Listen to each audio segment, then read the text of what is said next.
Purihin ang Diyos, isang mabiyaya at mapagpalang umaga po sa bawat isa. Salamat sa katapatan ng Panginoon sa umagang ito. Salamat sa patuloy na pagpapala ng Diyos.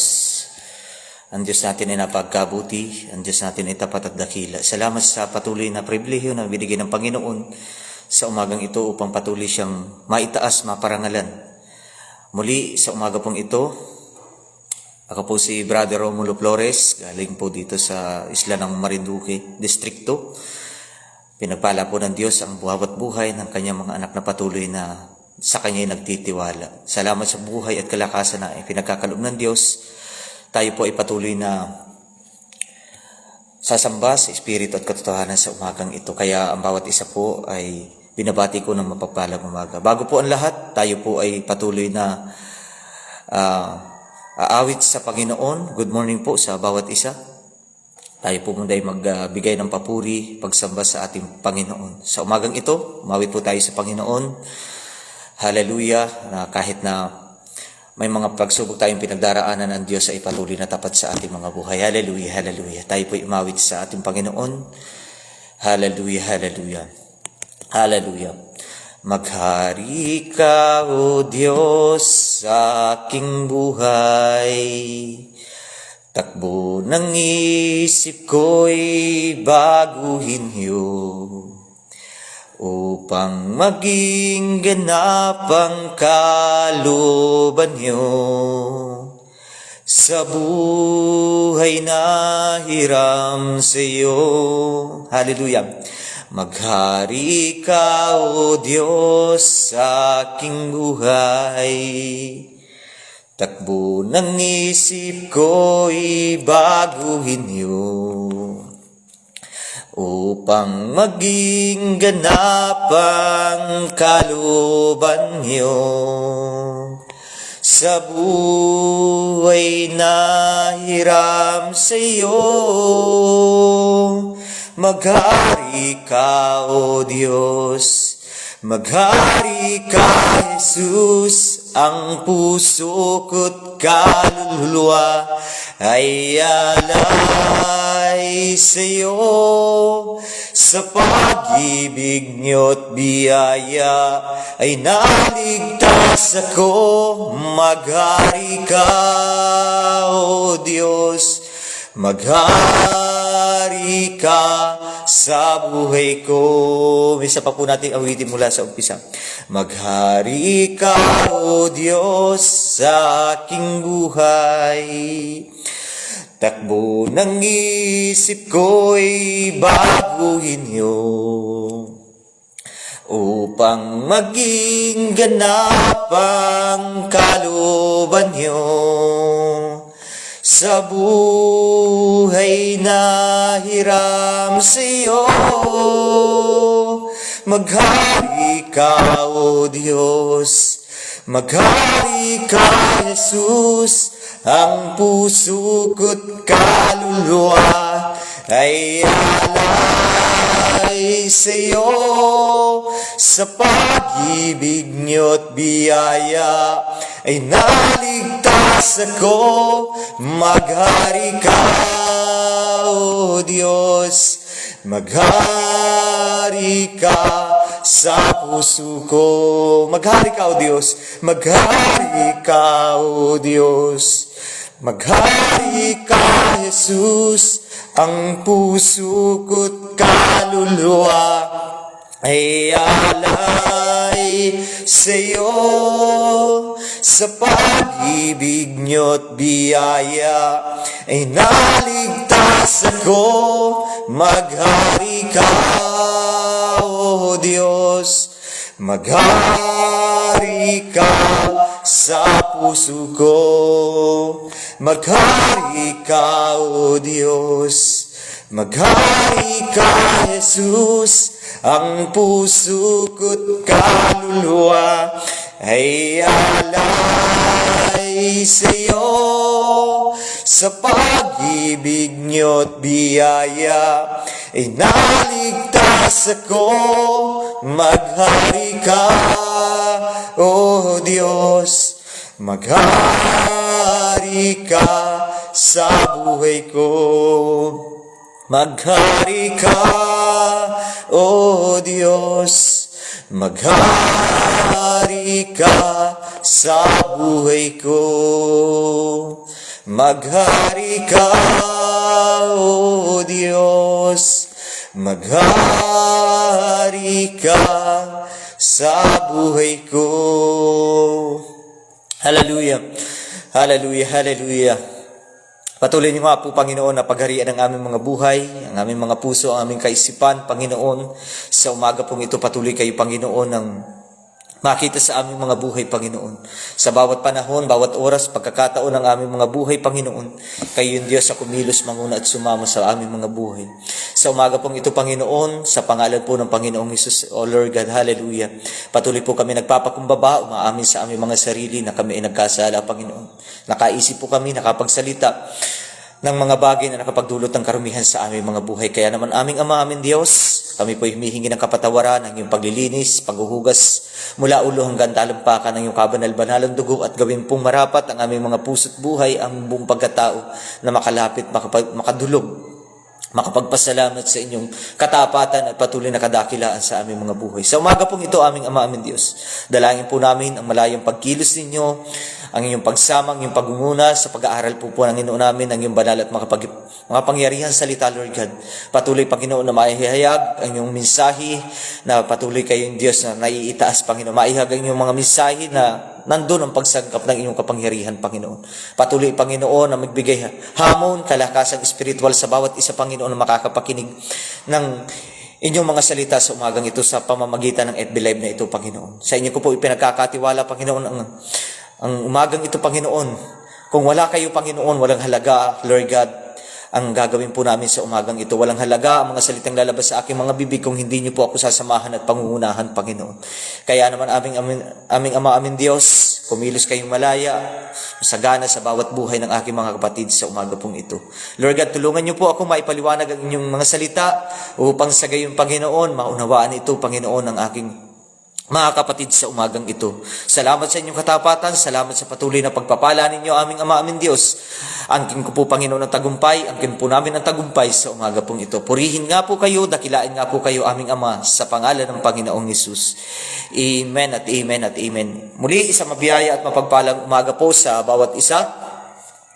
Sa katapatan at kahabagan ng Diyos, nakakapagpatuloy tayo sa Kanya. Muli po, kung sino man po ang hindi pa nakakilala sa akin, ako po si Brother Romulo Flores mula sa Door of Faith Poblacion dito po sa distrito, sa probinsya po ng Marinduque. Isang mapagpala at mabiyayang umaga po sa bawat isa.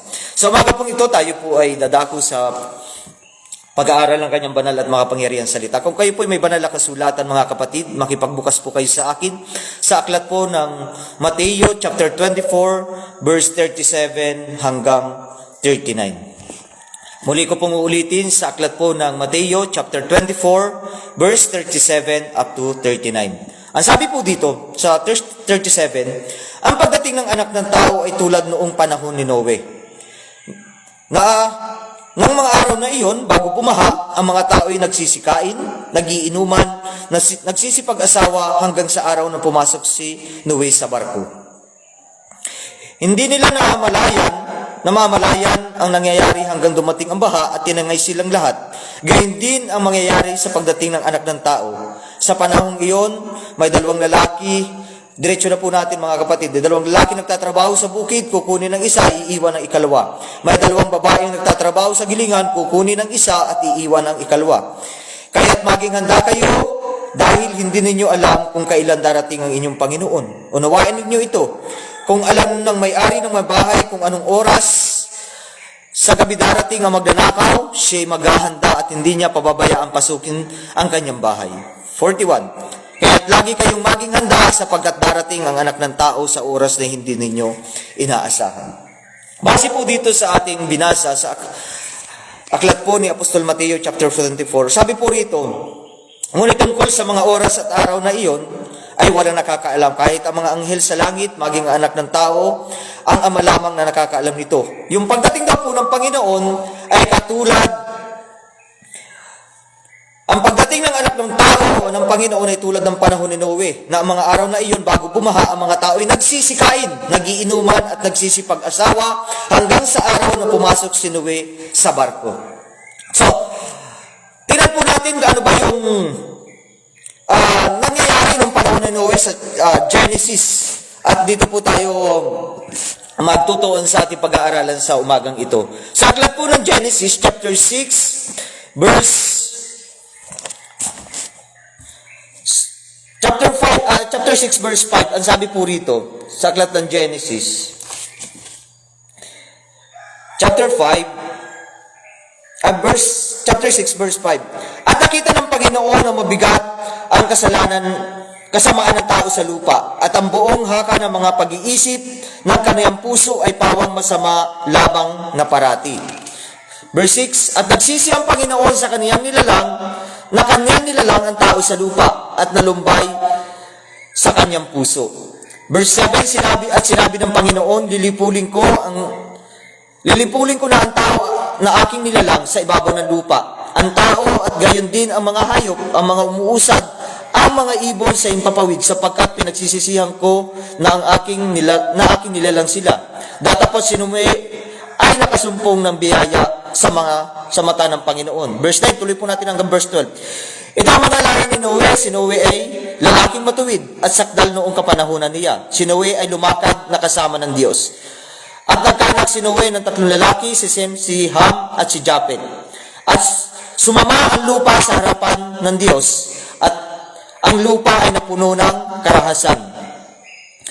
At tinignan ng Diyos ang lupa, at narito sumama, sapagkat pinasama ng lahat ng tao ang kanilang paglakad sa ibabaw ng lupa. Sabi po doon sa verse 5, at nakita ng Panginoon na mabigat ang kasamaan ng tao sa lupa, at ang buong haka ng pag-iisip ng kanyang puso ay pawang masama na lamang parati. And God saw the wickedness of the man was great in the earth, and that every imagination of the thought of his heart was only evil continually. So sabi po doon sa panahon ni Noe, napakasama ng tao, at ang iniisip niya na lamang ay pawang karahasan, pawang kabuktutan. Nabanggit din po dito sa Mateo na ano yung pangkaraniwang nangyayari nung panahon na yun. Sabi po dito dun sa ating binasa sa Mateo, na ang mga araw na yun bago bumaha, ang mga tao ay nagsisikain, nag-iinuman at nagsisipag-asawa hanggang sa araw na pumasok si Noe sa barko.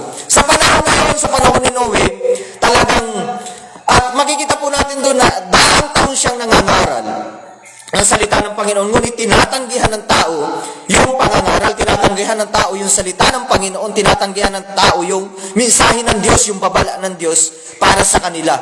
At ang parang naiisip nila ay parang kasamaan na lamang. Sabi nga po dito, that every imagination of the thought of his heart was only evil continually. So nagpapatuloy yung parang kaisipan ng tao ay yun na lamang kaharasan, yun na lamang masasamang bagay. At makikita po natin dito na sabi doon, nagsisikain, nagsisiinuman. So ang pawang ginagawa na lamang nila, yung hilig talaga ng laman. Ang ginagawa talaga nila ay yung parang mga bagay na gusto nila, at hindi na nila pinapakinggan yung salita ng Diyos na nagsusuway sa kanila doon sa karimari-marim ng mga bagay na ginagawa nila. Mga kapatid ko sa Panginoon, sa umagang ito, tingnan natin kung ano yung ating kasalukuyang sitwasyon ngayon. Sabi po doon, nagsisikain, nagiinuman at nagsisipag-asawa. At makikita po natin sa kapanahunan ngayon, nagsisipag-asawa ang mga tao. At ito yung worst case na nangyayari po ngayon, na nagsisipag-asawa sila, kapwa babae at kapwa lalaki. At ito ay proud na proud sila, mga kapatid, sapagkat ito ay nakikita natin na tinitelevise pa nila sa national TV. Talagang pinoproklama, hinahayag talaga nila kung paano sama na ng sanlibutan ito. At proud na proud sila na sila ay nagpapakasal sa kapwa nila lalaki, kapwa nila babae. At talagang hayagan sa panahon ngayon. At kung makikita rin natin sa panahon ngayon na para bang ang pag-aasawa ay isang bagay lamang na napakadali, na para bang walang iniisip na ganito yung mangyayari sa kanyang bukasan. Ito yung dapat nilang gawin, dapat nilang isipin bago sila mag-asawa. Ngunit sa panahon ngayon, napakatindi po, na para bang isang laro na lamang yung pag-aasawa, na kapag hindi nila nagustuhan magustuhan yung kanilang pagsasama, ay madali na lamang silang maghiwalay. So nandun yung ignorance, mga kapatid, na hindi na nila pinapansin yung salita ng Panginoon. At sa panahon din ngayon, yung pangangaral po ng salita ng Diyos na halos lahat, yung nananatili na lamang nakikinig ng salita ng Diyos ay yung talagang may pagkakilala sa Panginoon. Ang nananatili na lamang na tumatanggap ng pagsuway, tumatanggap ng pagpapalo o yung masakit na salita ng Diyos, ay yung talagang nakakakilala na lamang sa Panginoon. Yung mga kapatid natin sa labas, yung hindi mananampalataya kapag ka siniran mo ng salita ng Panginoon, yung iba talagang umiiwas. Ayaw nilang mapakinggan, ayaw nilang ayaw nilang marinig yung salita ng Panginoon. Kung paano na lamang yung pag-iwas nila, may mga bagay silang ginagawa kung paano ito iiwas sa kanilang mga buhay. So sa panahon na yun, si Noe ay nangangaral, ngunit walang nakikinig sa kanya. Walang naniniwala sa kanya na ganito yung darating na araw na sobrang sama na ng tao, kaya lilipulin na ng tao, ng Diyos, ang daigdig na ito. At sabi pa po rito, hindi nila namalayan ang nangyayari hanggang dumating ang baha at tinangay silang lahat. Mga kapatid ko sa Panginoon, maaaring hindi darating yung baha sa panahon na ito. Ngunit tinatangay yung sanlibutan ito sa mga bagay na magpapalayo palalo sa Diyos. Tinatangay sila ng mga bagay na makasanlibutan. Tinatangay ng nasa ng laman, nasa ng mata. Ang puro iniisip na lang halos ang tao ngayon ay mga bagay na makapagpapasaya sa kanilang laman. So, mga kapatid ko sa Panginoon, hindi masama yung pag-unlad sa ating mga buhay. Hindi masama yung magkaroon tayo ng mga pangarap. Ngunit nagiging masama ito kung sa plano natin ay hindi kasama yung Panginoon. Na yung ating sarili na lamang ang nasusunod, yung ating mga buhay na lamang yung nasusunod. Hindi na yung Diyos sa ating mga buhay. So sa panahon na yun, palagi nagbababala ang Panginoon. Sa pagkakataon ding ito, makikita natin napakagulo na ng daigdig. Napakagulo na ng sanlibutan ito. The rumors of war ay nandyan na, mga kapatid. Yung tagutong na sinasabi, yung matinding paghihirap na naranasan ng tao sa panahon ngayon, lalo na ngayon, ano po? Pataas na ng pataas yung presyo ng diesel at marami ang nagpanik nung nalaman nila na tataas yung fuel. At nakakita ko nga po ito dun sa hindi mananampalataya na talagang nagreserba sila, bumili na sila ng napakarami, galon-galon, malalaking galon ng fuel kasi sinasabi nila, baka magkaubusan. So bilang Kristiyano, kailangan mapanatag tayo sa ating buhay sapagkat may Diyos na maglalaan sa atin. May Diyos na patuloy nakakatagpo ng ating pangangailangan. Ano pa pong sabi po rito? Ang pagdating ng anak na tao ay tulad ng panahon ng Noe, na mga araw na iyon, bago bumaha, ang mga tao ay nagsisikain, nagiinuman, nagsisipag-asawa hanggang sa mga araw na pumasok si Noe. Meron pa nga po nakapagsabi na kailangan na pala natin mag-stock na maraming dilata. Kailangan na natin mag-stock na maraming pagkain kasi baka dumating yung panahon, yung araw na wala na tayong mabili. Kung maalala natin, mga kapatid, ng pandemic, na ganyan din yung naging kaisipan ng tao na para bang katapusan na ng mundo. O darating yung katapusan ng mundo, mga kapatid. Ngunit kinakailangan natin yung pagtitiwala natin sa Panginoon, yung patuloy na pananampalataya natin sa Panginoon na hindi magkawindang-windang, hindi siya magraratil. So, stop playing around, mga kapatid. Stop playing around. Hindi na ito yung panahon na tayo magpapa-petix-petix, hindi na ito yung panahon na magpapa-hayakay lamang tayo. Ito yung panahon na dapat gawin na natin yung pinakamabuting paglilingkod natin, gawin na natin yung pinakamabuting magagawa natin sa Panginoon. Baka hindi natin namamalayan, natatangay na pala tayo. Hindi natin, sabi po doon, hindi nila namamalayan hanggang dumating ang baha at tinangay silang lahat. Baka tayo mismo mga Kristiyano, natatangay na tayo ng baha ng kabuktutan ng sanlibutan ito. Nung baha ng pag-ibig sa sanlibutan ito. Nung baha ng karumaldumal ng mga bagay na mangyayari sa buhay na ito. Whether we like it or not, darating talaga yung pagdating ng Panginoon. Yung pagdating ng ating Panginoon. Sabi dito, walang nakakaalam. Kaya ano yung dapat nating gawin? Habang nag-aantay tayo, habang hindi pa dumarating ang Panginoon, nandito nandito rin po sa verse 42, kaya't maging handa kayo dahil hindi ninyo alam kung kailan darating ang inyong Panginoon. So paano yung paghahandang gagawin natin? Mga kapatid, huwag nating gawin yung panlalamig. Parati tayong magbulay-bulay ng salita ng Diyos araw at gabi. Parati natin basahin yung love letter sa atin ng Panginoon. Sabi po doon, kaya't baging handa kayo dahil hindi ninyo alam kung kailan darating ang inyong Panginoon. Hindi natin masabi, either bukas, mamayang tanghali, o sa mga susunod na araw. Hindi natin malam. Pero binigyan tayo ng babala ng Panginoon na mangyayari ito yung mga bagay na ito. At yung karahasan, yung matinding karahasan ngayon ay nangyayari. Dahil sa gyera, pag-away-away ng mga bansa, sabi pa doon, lalabas yung mga huwad na propeta, lalabas yung mga huwad na guro. At nitong mga nakaraang araw lang, mga kapatid, na mayroong nag-viral po na isang babae, isang mangangaral na babae, at talagang tinuligsan niya. Ano po, sinabihan niya ng huwad ng mga guro itong mga ngaral na ito. At pati ang Pastor Gab Bueno ay nasama dito na sinabing siya ay false prophet. Mga kapatid ko sa Panginoon, darating yung pag-uusig, darating yung persecution. Kaya kailangan lamang maging matibay tayo. We have to remain faithful sa ating Panginoon. Endure persecution. At patuloy nating i-spread yung salita ng Panginoon. Ito yung dapat nating gawin. Manatili tayong tapat sa kabila ng mga pinagdaraanan natin sa buhay. Manatili tayong tapat sa Panginoon. Manatili tayong tapat doon sa ministry na pinagkatiwala sa atin, pamahalaan natin ito ng mabuti. Sabi po rito, endure persecution. Marami ang halipusta sa atin dahil sa ating pananampalataya. At dapat sanay na tayo dyan, hindi na bago sa atin ito. Sapagkat sabi nga ng iba, dapat ito yung nagiging almusal na natin, tanghalian o hapunan. Dapat aware na tayo dito at matibay na yung ating buhay, matibay na yung ating dibdib, yung ating puso. Hindi na tayo natitinag ng ganyang klase ng persecution.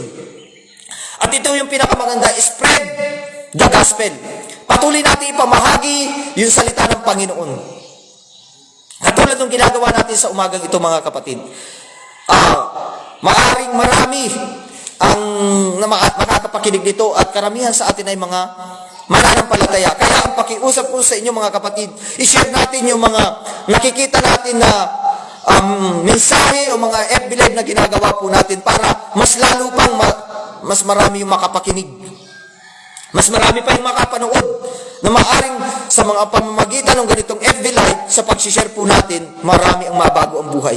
Marami magsukuan ng buhay. Marami ang tumanggap sa Panginoon. Laging maging handa tayo, sabi po doon. Dapat tayong maging handa. Sabi nga ng Panginoon na yung tukso na yan, nandyan yan eh. Patuloy tayong aanoyin ng tukso para maligaw tayo, para maliis yung ating pag-iisip. Kaya sinasabi ng Panginoon sa Mateo, dito sa Aklat ng Mateo, maging handa tayo. Magbantay lagi at manalangin. Mateo 26:41, ano pong sabi po doon? Nung nasa Getsemani sila, ano pong sabi doon? Magbantay kayo at manalangin upang huwag kayong madaling matukso. Ang espiritu ay nakahanda, ngunit ang laman ay mahina. Mahina tayo kung sa yung laman ng ating pagbabasihan. Mahina tayo kung aasa tayo sa ating sariling lakas, sa ating sariling kalunungan, sa ating sariling pag-iisip. Babagsak tayo. Ngunit sinasabi po rito, magbantay kayo at manalangin. Patuloy tayong umasa sa karunungan at kalakasan na ibinibigay ng Panginoon. Sa mga araw na yun, sabi po doon, nagiging abala ang tao. Abala saan? Sabi po doon, sa pagkain, sa pag-inom, sa pag-aasawa. Hindi nabanggit doon na mayroong tumanggap sa Panginoon, hindi nabanggit doon na may mga kumilala sa Panginoon. Ngunit ang tao ay puno ng kasamaan, puno ng karahasan, puno ng pagnanasa sa sariling laman. And God saw the wickedness of man was great in the earth. Sabi dito, matindi na yung kalapastanganan, kasalanan ng tao. And that every imagination of the thought of his heart was only evil continually. So, dire-diretso o nagpapatuloy yung tawag dito, yung karahasan kalikasan o yung mga iniisip na kabugtutan ng tao. At sabi pa po rito kung babasahin po natin, at tinignan ng Diyos ang lupa at narito sumama, sapagkat pinasama ng lahat ng tao ang kanilang paglakad sa ibabaw ng lupa. And God looked upon the earth, and behold, it was corrupt. For all flesh had corrupted his way upon the earth. Corrupted na yung isip, corrupted na yung puso, corrupted na lahat ng bagay. Kaya hindi na iisip kung ano yung mabuti, kung ano yung nakalulugod sa Panginoon. At nawa naman sa umagang ito mga kapatid, hindi tayo isa sa mga ganitong tao na lumalakad sa sanlibutan ito. Encourage one another. Palakasin natin yung buhay ng bawat isa. Alam niyo po itong topic na ito, napakahaba nito, napakalawak ng topic na ito. Napakagandang pag-aralan, ngunit lilimitado yung ating oras. Kaya, mga kapatid ko sa Panginoon, patuloy tayong magsikay sa paggawa ng mabuti. Patuloy tayong magpagamit sa Panginoon.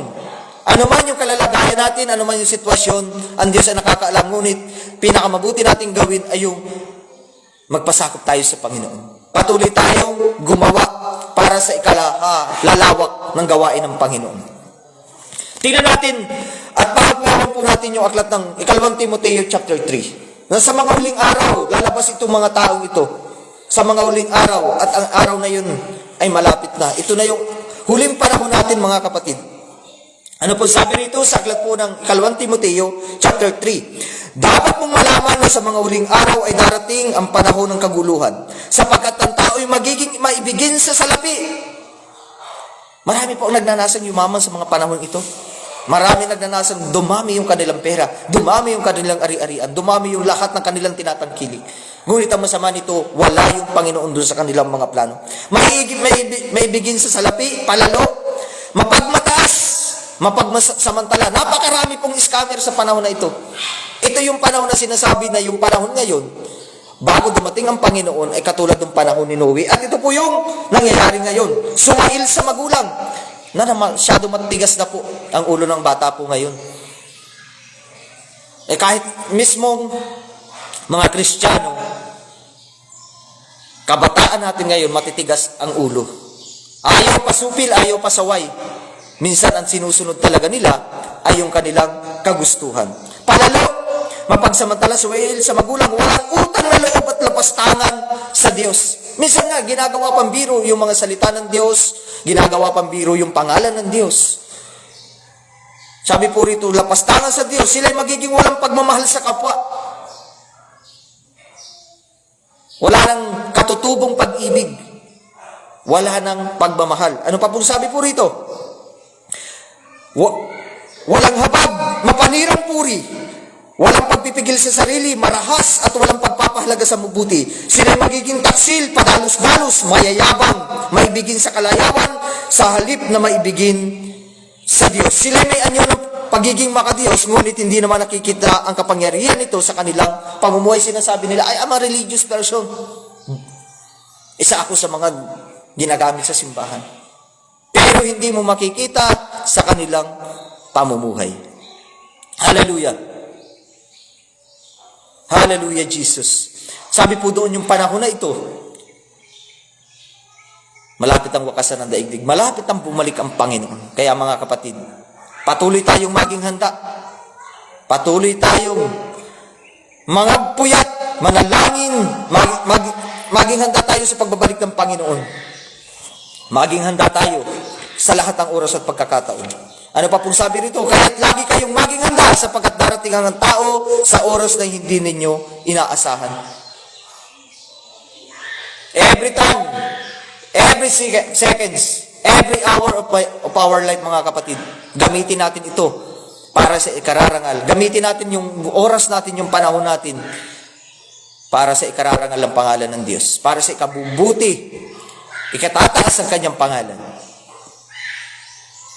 Yung relasyon natin sa Panginoon ay huwag nating gawing komplikado.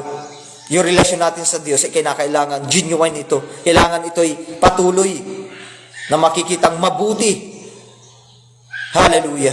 Salamat sa katapatan ng Diyos. Salamat sa umagang ito. Mahaba pa po sana yung pag-uusapan natin, ngunit limitado po yung ating oras. Ang mensahe ng Diyos sa umagang ito mga kapatid, patuloy tayong magkaroon ng genuine relation sa ating Diyos. Hindi yung basta pakitang tao lamang, hindi dahil nakikita tayo ni pastor, nakikita tayo ng ating district supervisor o nakikita tayo ng kapatiran. Ang isipin natin, may Diyos na nakakakita sa atin. May Diyos na nakakakita sa atin sa anumang oras at pagkakataon na ating ginagawa. May Diyos na nakakakita sa atin.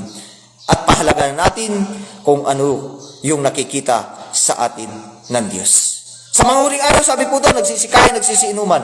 Maaaring nangyayari ito sa panahon. At talagang nangyayari ito sa panahon na ito. At ang aking panalangin, ang ninanasa ng aking puso, hindi yung mga kapatid natin yung gumagawa ng karumal-dumal na mga bagay na ito. Salamat sa kanyang katapatan, salamat sa patuloy na pagpapala ng Panginoon. Maging handa tayo sa lahat ng pagkakataon, patuloy na manalangin, patuloy na maglingkod, habang tayo may lakas, may buhay, at may pribilehiyong binibigay sa atin ang Panginoon. Stop playing around, mga kapatid. Stop playing around. Hindi na ito yung panahon na tayo ay patuloy na lalayo sa Diyos. Salamat sa kanyang katapatan. Tayo po ay manalangin. Aming Ama, aming Diyos na mabuti, tapat, dakila at walang katulad, kami po ay nagpapasalamat sa umagang ito. Sapagkat may Diyos kami na patuloy na umiingat sa amin. May Diyos kami na patuloy na nangangalaga sa amin. May Diyos kami na patuloy na aming napupuntahan sa mga pagkakataong kami, Panginoon, ay nag-aalinlangan. May Diyos na patuloy kaming nalalapitan sa panahon na may kawalan. May Diyos na patuloy na umiibig sa amin. Kaya sa umaga pong ito, tulungan niyo po ang bawat isa po sa aming Panginoon na makapagpatuloy sa paglilingkod, makapagpatuloy sa mga ministeryo ipinagkatiwala niyo po sa amin. Patuloy namin itong mapamahalaan. Patuloy po namin itong mapahalagan, Panginoon. Maisagawa ay sa pamuhay po namin ang inyong mga salita. Patuloy aming Ama, aming Diyos, makalakad kami sa inyong dakilang kalooban sa bawat oras at panahon ng aming buhay. Tulungan niyo po kami makapagtapat sa inyo. Tulungan niyo po kami, Panginoon, makalakad ayon sa inyong tuntunin, ay subagayo, utos ninyo, Panginoon. Tulungan niyo kami, Panginoon, sa buhay na ito. Dalangin ko po na patuloy niyo pagpalain ang aking mga kapatid sa umagang ito. Ano man ang kanilang sitwasyon, kayo ang nakakaalam, Panginoon. Ano man ang kanilang pangangailangan, kayo ang nakakaalam, Panginoon. Patuloy niyong abutin ang lahat, Panginoon, ng ninanasa ng kanilang mga puso, sang-ayon, Panginoon, sa inyong dakilang kalooban. Continue to provide all their needs, Panginoon. Patuloy mo, Panginoon, pangalagaan ang kanilang buhay. Patuloy mong ingatan sila, ilayo sa anumang kapahamakan, sa anumang hain ng sanlibutan ito, sa anumang gawa ng kaawan ay hindi malihis ang kanilang paningin. Bagkos ito nila ang kanilang pansin, kanilang paningin sa inyo, Panginoon. Aming Ama, aming Diyos, dalangin po namin ang aming General Superintendent, Pastor Joseph Glenn Masaredo, na patuloy mong ingatan ang kanyang buhay. Pagpalain mo siya, Panginoon, sa lahat ng kanyang ginagawa. Patuloy mo siyang ingatan, patnubayan, bawat paghakbang ng kanyang mga paa. Ang pag-iingat niyo at pagsama sa kanilang buhay ay patuloy nilang maranasan. Ang buong Masaredo family, ang lahat ng mga district supervisor, Panginoon, ang lahat ng manggagawa, ang lahat ng kapastoran, ang lahat ng mananampalataya, Panginoon, ay patuloy niyong pagpalain. Sino mang may pagsubok na pinagdaraanan sa umagang ito, bigyan mo sila ng kalakasan, Panginoon, ng karunungan upang patuloy na malampasan nila anuman ang kanilang pinagdaraanan, Panginoon. At ang dalangin kong patuloy, Panginoon, hindi maligalig ng anumang pagsubok, hindi magratil ang kanilang pananampalataya, bagkos patuloy silang magtiwala, patuloy silang umasa sa inyo. Tulungan niyo po kami, Panginoon, na makalakad palagi at makapagtapat sa lahat ng pagkakataon ng aming mga buhay. Malapit na kayong dumating, Panginoon. Kaya naman, aming Ama, aming Diyos, huwag niyo hayaan na inyong mga anak ay mahalaglag sa inyong mga kamay. Ingatan niyo po, Panginoon, ang lahat ng papasok sa trabaho, lahat ng papasok sa kanilang mga hanap buhay. Pagpalain niyo po, Panginoon, ang lahat ng kanilang tinatangkilik, aming Ama, aming Diyos. Sino may sakit karamdaman ay patuloy niyong pagalingin, Panginoon, sang-ayon sa kanilang pananampalataya. Patuloy kayong kumilos sa aming mga buhay, manguna kayo't sumama, magpala sa bawat isa, Panginoon. Kayong Diyos ang aming tinataas, pinapupurihan at pinaparangalan. Salamat po sa inyo. Ang lahat ng bagay, Panginoon, ay sa inyo po namin ipinagkakatiwala. Kayong Diyos ang aming tinataas, pinapupurihan at pinaparangalan. Ito po ang aming panalangin sa pangalan ng Panginoong Hesus. Amen at amen at amen. Salamat po sa Panginoon. Mapagpalang umaga po sa ating lahat. Pagpalain po kayo ng ating Panginoong Hesus. Muli, Brother Romulo Flores po, ang inyong lingkod. Salamat sa kanyang katapatan. Tayong lahat po ay pagpalain ng Diyos. Mapagpalang umaga pong muli.